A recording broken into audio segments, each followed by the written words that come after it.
Oke, adik-adik, kita ke soal ya, pembahasan soal. Yang pertama, untuk mencatat transaksi pembelian barang dagang yang dilaksanakan baik secara tunai maupun secara kredit digunakan akun apa? Ingat, jika akunnya pembelian barang dagang, maka nanti masuk akunnya namanya pembelian. Ya, jika pembelian peralatan, maka nanti masuk akunnya namanya peralatan. Jika pembelian perlengkapan, maka masuk akunnya adalah perlengkapan. Nah, jadi jawabannya pembelian barang dagang walaupun secara debit, walaupun secara tunai maupun secara kredit, maka akunnya namanya pembelian ya, pembelian barang ya, atau pembelian saja juga boleh. Kemudian nomor 2, transaksi-transaksi berikut menjadi ciri khas perusahaan dagang, kecuali berarti cari yang salah. Pembelian barang dagang ada ya, berarti benar, karena kecuali jadi salah. Pembelian perlengkapan nanti dulu. Penjualan barang dagang ada, nanti masuknya ke penjualan tapi diletakkan di kredit, selalu di kredit walaupun penjualan barang dagang secara tunai maupun secara kredit. Ini penjualan letakkan di kredit. Retur penjualan dan pengulahan ada yang disebut dengan nota kredit. Nah, retur pembelian juga ada, disebut dengan nota debit. Nah, berarti yang bukan ciri khas perusahaan dagang adalah pembelian perlengkapan. Ini ciri khas, ini ciri dari perusahaan jasa ya. Terus nomor 3, potongan tunai penjualan atau pembelian sangat bergantung. Ingat, potongan itu berhubungan dengan syarat pembayaran. Ya, misalkan dalam transaksi ada syarat pembayaran 2/10 N/30. Berarti mempunyai potongan, berarti mempunyai potongan pembelian atau potongan penjualan sebesar 2% jika pelunasan kurang dari sama dengan 10 hari. Jangka waktu kredit 30 hari, berarti bergantung pada syarat pembayaran. Kemudian nomor 4, yang dimaksud dengan stock of name ya, stock of name dalam perusahaan dagang adalah, jadi stock of name itu setelah menghitung persediaan barang dagang. Jadi untuk menginventarisasi ya persediaan, persediaan barang dagang ya. Misalkan di akhir bulan tinggal berapa persediaan barang dagangnya. Berarti ini berkaitan sama perhitungan fisik barang dagang gitu. Tergantung besar kecilnya persediaan atau inventarisasi persediaan barang dagang yang ada di toko tersebut ya, kira-kira masih banyak atau masih tinggal sedikit. Jadi jawabannya yang cocok adalah yang D. Kemudian nomor 5, biaya angkut barang yang biasa ditanggung oleh penjual dan pembeli sangat tergantung kepada ya. Ingat, biaya angkut itu berarti berkaitan sangat dengan verb ya, free on board ya, free on board. Nanti ada shipping point sama verb destination ya, destination point. Nah, kalau verb shipping point itu berarti biaya angkut. Nah, ini biaya angkut ditanggung pembeli ya, sedangkan verb destination berarti biaya angkut. Nah, ini ditanggung penjual.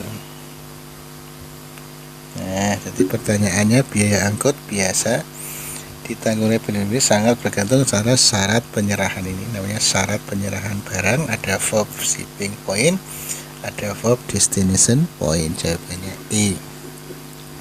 Kemudian nomor 6, jurnal yang digunakan untuk mencatat semua transaksi pembelian secara kredit ya, disebut pembelian barang atau bukan barang disebut jurnal pembelian. Ini mencatat transaksi pembelian secara kredit.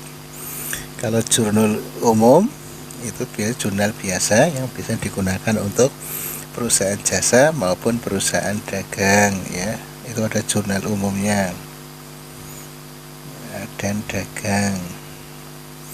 Jurnal penerimaan kas itu penerimaan secara tunai, berarti dia habis menjual tunai atau menerima piutang. Pengeluaran kas berarti habis membeli secara tunai atau membayar utang. Jurnal umum sama ya, penggunaannya bukan khusus ya. Kalau jurnal khusus itu kan ada 5, ada jurnal pembelian, penerimaan kas, pengeluaran kas, jurnal penjualan, sama jurnal memorial. Jadi jawabannya adalah A. Oke, nomor 7. Pada jurnal pembelian terdapat jumlah kolom pembelian 500.000 dan kolom bahasa. Oh, bahan ini ya.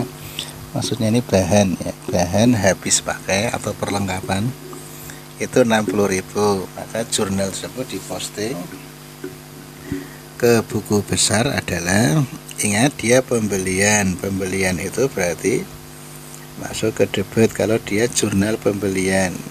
Nah, nanti yang masuk kredit adalah karena pembelian berarti membeli secara kredit, punya utang.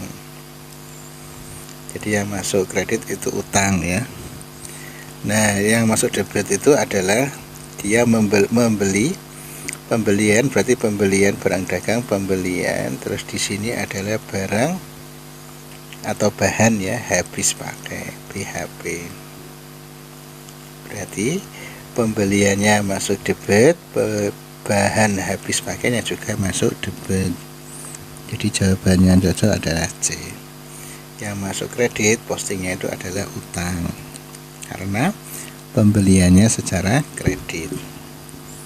Kemudian nomor 8, akun di bawah ini punya saldo di debit yang terdapat pada neraca sisa. Ingat, saldonya di debit. Ingat, ini ada saldo normal, posisi saldo normal. Nah, nanti ada yang masuk debit, ada yang masuk kredit. Ya, kalau pembelian itu masuk debit. Nah, kebalikannya pembelian, nanti ada retur pembelian itu masuk kredit, potongan pembelian masuk kredit.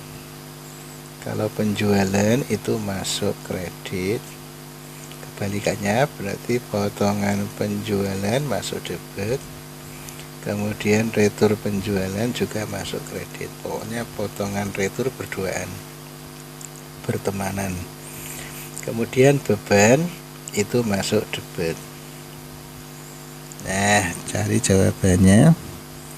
Pembelian itu masuk debit, betul. Retur pembelian itu masuk kredit, ini salah. Beban angkut pembelian masuk debit. Kemudian pembelian, betul. Potongan pembelian masuk kredit, salah.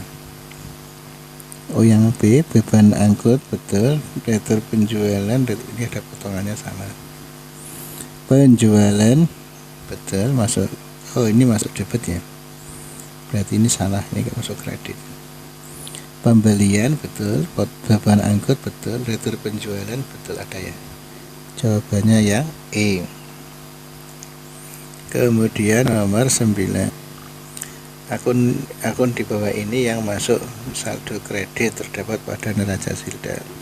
Yang masuk kredit ya, ini ada yang debit, ada yang kredit. Yang itu adalah penjualan, retur pembelian, potongan, pembelian sama utang ya, utang masuk ke kredit. Jadi retur pembelian, penjualan masuk ke kredit betul, utangnya betul ya, jawabannya yang cocok yang D. Nomor 10, dalam transaksi penjualan barang dagang, penjualan akan memberikan potongan 2/10 N per 60, artinya berarti pembeli akan mendapat potongan 2% jika penjualan kurang dari 10, atau penjual memberikan potongan 2%. Kalau ini pembeli akan mendapat 2% setelah lewat salah. Ini jangka waktu kredit 60 hari. Penjual akan memberikan potongan 2% jika perusahaan tidak lebih, salah. Pembeli akan mendapat potongan 2% jika melunasi kurang dari 10 hari. Tambahan harga, salah ya, harusnya potongan ini. Penjual akan memberikan potongan harga 2% jika perusahaan yang paling lambat 10 hari. Jenis sejak transaksi pada waktu 60 hari terjadi pelunasan ya, jawabannya yang E. Kemudian nomor 11, kegiatan utama perusahaan dagang adalah, ingat perusahaan dagang itu membeli dan menjual tanpa mengolah lagi, tanpa merubah bentuk. Berarti jawabannya ini membeli untuk menjual lagi. Kalau ini membeli bahan baku itu industri, memproses bahan mentah juga industri, membeli aktiva untuk disewakan, ini persewaan ya, menjual barang tidak berwujud juga bukan ya, ini bukan barang dagang ya, perusahaan dagang itu menjual dan membeli. Jawabannya adalah yang C. Nomor 12, tanggal 28 Oktober 2004 dijual barang dagang dengan syarat FOB Destination Point pada tanggal 5 Januari baru diterima di gudang pembeli. Penutupan buku tanggal 31 Desember 2004, pelunasan faktur tanggal 10 Januari 2005. Dalam kasus ini pihak penjual akan melakukan transaksi penjualan pada tanggal berapa saja. Ingat, FOB Destination berarti ya, biaya angkut ditanggung oleh penjual.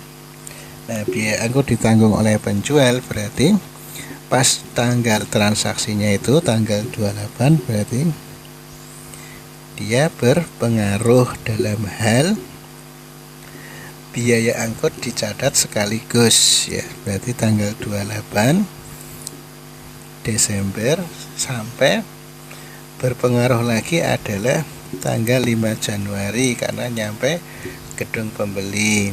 Nanti ada pelunasan yang diberikan oleh pembeli. Jadi yang berpengaruh tanggal 28 dan tanggal 5 Januari.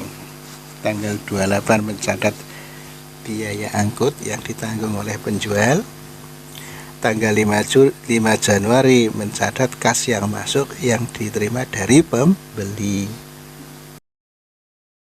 Kemudian nomor 13, yang dimaksud dengan syarat pembayaran EOM ya. EOM itu berarti end of month, yaitu pembayaran di akhir bulan. Yang A, dilunasi paling lambat akhir bulan berikutnya tanpa potongan. Dilunasi paling lambat awal bulan, salah. Dilunasi paling lambat akhir bulan penjualan tanpa potongan. Dilunasi paling lambat awal bulan. Dilunasi paling lambat akhir bulan penjualan diberi potongan ya. Ini enggak ada potongannya, tinggal ini. Dilunasi paling lambat akhir bulan penjualan tanpa potongan, apa dilunasi paling lambat ya akhir bulan berikutnya. Oh, berikutnya ya, salah ini. Ini dilunasi paling lambat akhir bulan penjualan tanpa potongan. Jawabannya yang C. Kalau yang A, dilunasi paling lambat akhir bulan berikutnya. Akhir bulan berikutnya itu misalkan Mei, berarti akhir bulan Mei, Juni. Ya, jawabannya yang cocok adalah yang C. 14, dikirim kembali barang dagang sebanyak 5 ton karena tidak sesuai pesanan. Pemberitahuan ini disebut Nek dikirim kembali itu berarti nota debit ya, karena habis barang yang dibeli. Ini berarti berkaitan sama retur pembelian.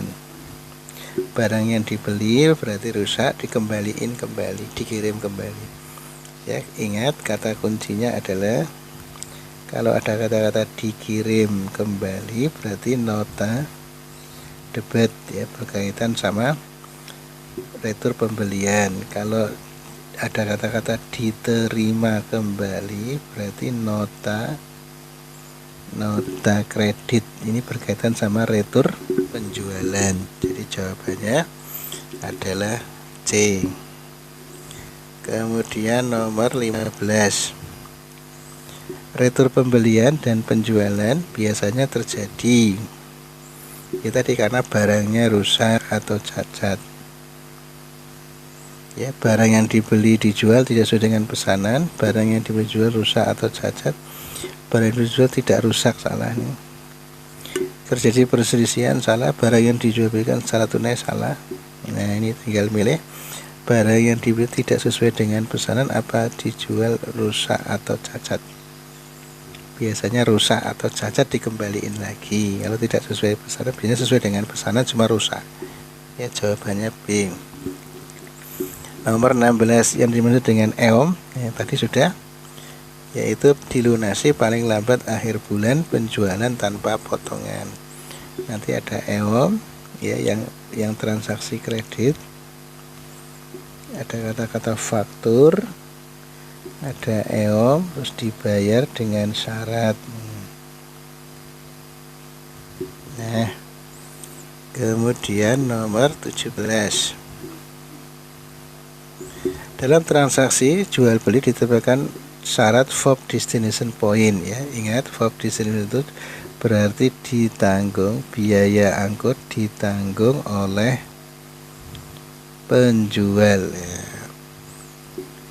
Yang A, penjual dan pembeli sama-sama menanggung resiko ongkos kirim, salah. Penjual menanggung biaya pengiriman sampai di atas alat pengangkutan saja, salah. Pembeli menanggung semua biaya, salah. Pembeli menanggung, salah. Penjual menanggung biaya pengiriman ini sejak dari gudang penjual sampai gudang pembeli. Jawabannya adalah yang E. Kemudian nomor 18. Di bawah ini yang bukan merupakan jurnal khusus perusahaan dagang. Ingat ada 5. Yang pertama jurnal penjualan, itu berarti menjual secara kredit. Jurnal pembelian berarti pembelian secara kredit. Pengeluaran kas berarti pembelian secara tunai. Jurnal penerimaan kas berarti penjualan secara tunai. Jurnal penerimaan barang nggak ada ya. Jawabannya adalah yang E. Adanya satu lagi, harusnya jurnal memorial ya. Memorial itu mencatat pengembalian barang ya, retur pembelian atau retur penjualan. Oke, kemudian nomor 19. Bukti transaksi yang biasa dibuat oleh pedagang eceran akibat adanya penjualan barang secara tunai ya. Kalau cek itu biasanya sudah dalam bentuk miliaran ya, ini transaksinya besar, ini jelas salah. Nota ya, kalau kwitansi itu berarti jual beli yang diterimakan kepada pembeli. Tapi kalau untuk pedagang eceran biasanya cuma nota ya. Nota itu transaksi tunai dengan penjualan eceran. Kalau faktur itu berarti secara kredit. Transaksi kredit, bond itu berarti tentang pinjaman ya, bond pinjam. Jadi jawabannya B. Oke, nomor 20. Dari ciri-ciri yang merupakan ciri perusahaan dagang. Ingat, perusahaan dagang adalah menjual beli secara fisik. Barang yang dijual berarti penjualan barang dagang, bukan barang jasa.